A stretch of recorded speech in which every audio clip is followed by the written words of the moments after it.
Hi, good morning. It's good to see you. Welcome to Up With KREM. I'm Tim Pham. And I'm Channing Curtis. Thanks so much for starting off your Thursday with us, or as we like to say, Friday Eve. It's so nice. It really is. Well, let's get right over to the forecast with meteorologist Thomas Patrick on this Friday Eve, because Thomas, a lot of people have travel plans, outside plans, barbecue plans, all kinds of plans for this weekend. So will the rain impact any of that? Yeah, honestly, it's just going to be scattered shower chances today, tomorrow, and Saturday, but not a washout on any of those days. So as long as you keep your eyes to the skies and you know if and when those storms might be coming in, should be able to get all around that. And trust me, it feels a little bit extra like Friday Eve, because yours truly also has some vacation plans for this upcoming weekend. But we'll get you through that. Well, let's get you through this morning. First of all, looks a lot clearer out there so far, but our low pressure center is still spinning over northeastern Washington, so that is still the main player for these shower and thunderstorm opportunities again this afternoon. Very typical of the spring and summer season, so that has not changed. Our current temperature is a little bit cool this morning, certainly not the coldest we've felt this week, but we're seeing a range between 42 in Pullman to 49 in Spokane, and even some mid-50s in northern Washington as well. But yeah, looking pretty clear out there at the moment with plenty of sunshine to kick off the day.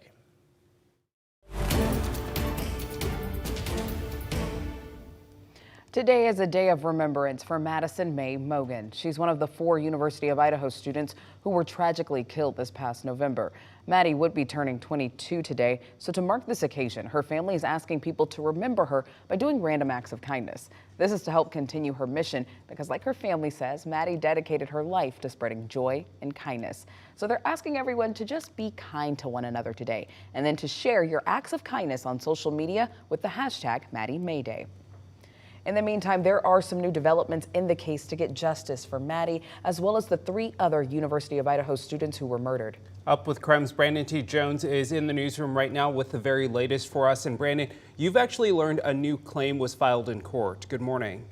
Yeah, good morning, Tim Channing. We've recently learned that a tort claim was filed against the city of Moscow on behalf of the families of Madison Mogen and Kaylee Gonsalves. What that means is that these notices ask for an undetermined amount of money for damages because of the students' deaths. Ultimately, these are not lawsuits at the moment, but instead they're notices that a lawsuit may be filed. Under Idaho law, notices of tort claims have to be filed within 6 months of an event, in this case, the murders. We've also learned a court in Brian Kohberger's home state of Pennsylvania is forming its own grand jury, and that his parents have been summoned to testify. His mother has already testified, and his father is expected to testify today. As for what they're testifying about, we know the grand jury would only review potential crimes within Monroe County, but it's unclear right now what crime they would be reviewing. There is a possibility that those testimonies could be used in Idaho. In the newsroom, Brandon T. Jones, KREM 2 News.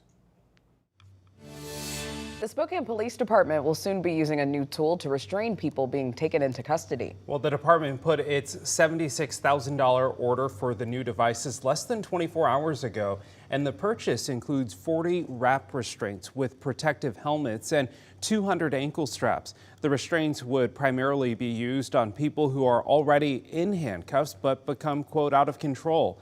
SPD says the restraint is safer than other methods, both for officers and the person being restrained. It's a system that goes on pretty quick, and what it does is it protects him or her from kicking, doing things that are going to harm an officer, another citizen, or themselves. Local police accountability advocates say they appreciate the intent of this new tool, but they say they would like to see the metrics in place that can track whether it is working and keeping people safe. If you are going to be purchasing this much stuff for the police, then we should at least have some evidence of that it's working. City council members agree with the idea of tracking the impact of these new restraints. They are expected to receive quarterly reports from SPD on the tool's effectiveness. It is 6:05 right now. Let's take a look at your morning rush. More news in less time. The Spokane County Sheriff's Office is asking for your help this morning finding a missing woman. 26-year-old Brianna Walton hasn't been heard from since last Friday. She was last seen in North Spokane. Walton is described as 5'9", 125 pounds with brown hair, brown eyes, and a distinctive heart and wings tattoo on her upper chest. If you've seen Walton, you're asked to call Crime Check. Their number is at the bottom of your screen. A date has now been set for the sentencing of Lori Vallow Daybell. She's the Idaho mother who was convicted of murdering 2 of her children, as well as conspiring to murder her her husband's late wife, rather. She will be sentenced for those crimes on July 31st at 9 a.m. in eastern Idaho. The judge took the death penalty off of the table in this case, so she now faces up to life in prison. Idaho law enforcement is asking drivers to pay attention behind the wheel. The upcoming Memorial Day weekend starts what they call the 100 deadliest days. That's the period between Memorial Day and Labor Day when deadly car crashes are unusually high. Last year, there were 75 deadly crashes during this period in Idaho. And that's a look at your morning rush. So another check of our weather forecast, and we'll focus in on the temperature trend for the next couple days. And for today, a little bit warmer yet. It was 70 yesterday in Spokane. Should be about 73 to 75 for the afternoon highs. A little bit warmer today because we're going to get a lot of sunshine in the morning hours. Notice even by the noon hour, should be up to about 69, maybe even cracking 70 degrees by that hour. So yes, a little bit warmer today as we continue this gentle warming trend through the rest of this week, because we'll have lots of 80s in the forecast really starting this Sunday, but next week and early June, definitely trending in that direction. Above average, not quite record highs, but definitely above average temperatures for next week and possibly the next couple weekends. Well, this morning, there are now 43 new Washington State troopers that are ready to patrol state highways. The latest cadet class actually is the second most diverse class in the agency's history. The State Patrol says in the past, it has struggled to have the force reflect changing state demographics. Currently, the agency's staff is almost 83% white, but this incoming class is only a little over 57% white. One trooper says more diversity in the ranks allows for a deeper understanding between law enforcement and an increasingly diverse civilian population. I can relate to you more directly because I know your background, because I have the same background, right? You're suffering from the same issues. I've gone through the same issues. And then that's how we are able to relate more because of our diversity. Right now, the State Patrol is still short 139 troopers. To help fill those openings, WSP is offering cash incentives and hiring laterally to fill those holes as soon as possible.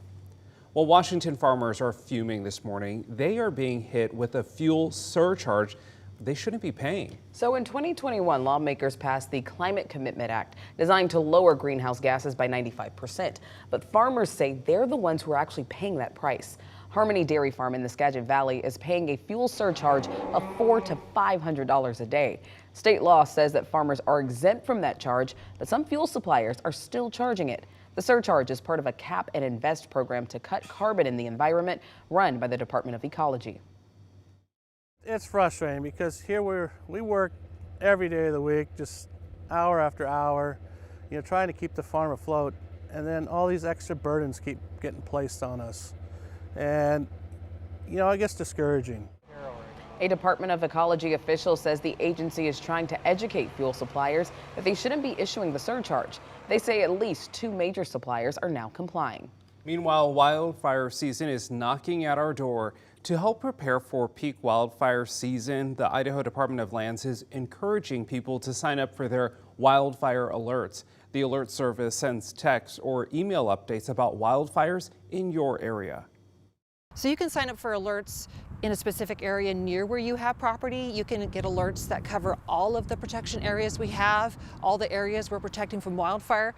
You get that, you sign up for it, and then when we respond to a fire, we get that information to you. So you have that timely information to protect yourself, decide if you need to leave. The Department of Land says they get wildfire information from several different sources, and this alert system bridges that gap to get you timely information you can use to protect yourself from wildfires.